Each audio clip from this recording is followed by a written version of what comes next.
আরেশ্বরে কি চিঠি দিয়েছে সেটা আগে পড়ি। লেখছে সগলি যখন নিন আসবি তখন তুমি জুত করে তোমাদের জাহাজত থেকে আমাদের জাহাজতে আসবে, আমরা মেলাক্ষণ ধরে গল্প করবো।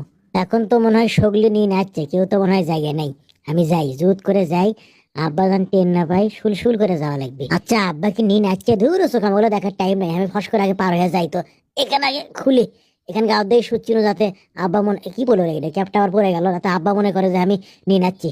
ক্যাঙ্গা লাগিচ্ছে দেখি, বা সেই আরে ওই ঘরত শব্দ হয় কিসের? গালুক তো দেখনু নিন পারিচ্ছে। এখানে এই রে আব্বা এলো রে, তার থেকে আগে শুতে আমি নিন আসার ভান করি। গুম, গুম। কোনটি গালু তো নিন্দি পারিচ্ছে, আমি মনে হয় ভুল শুনছি।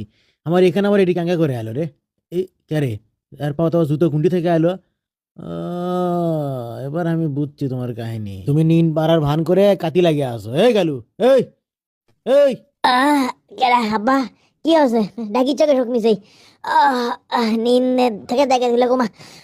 হে হে ওঠ হে, ব্যামা কি বুঝছি আমি। এখানে সরা সরা, নাম নাম, খারাপ খারাপ নাম। কি ব্যাপার, এই দুপুর এত কি তোমাকে জিন ধরলো লিখি নিন্দ থেকে ডেকে তুই? ক্যাপ পিন নিন আসছিল তুই। এই কয় প্যাকেট বিড়ি খেয়েছো ক? সেই হিসেব কি বাপক দেওয়া যায় তাই বলে? আচ্ছা আমি এগুলো খুলে আমি ভালো করে নিয়ে আসিচ্ছি, ধরো তো। এগুলো কি? এগুলো খোল, সাহেব হয়ে বসে আছো। হ্যাঁ এগুলো তো খোলা লাগবে। ইনকে করে ক্যাঙ্কা করে খুলবো? আমি বেড়াচল দেখে কি আমার লজ্জা শরম নাই আর পর্দা নাই? অমুক হও এই, তুমি অমুক অমুক হতো সরো তো। ছোট থাকতে কোলের মধ্যে কত হ্যাঁ দিল, আর আজকে এসে ভাক্কা আরম্ভ করছে। এলে তাড়াতাড়ি কর।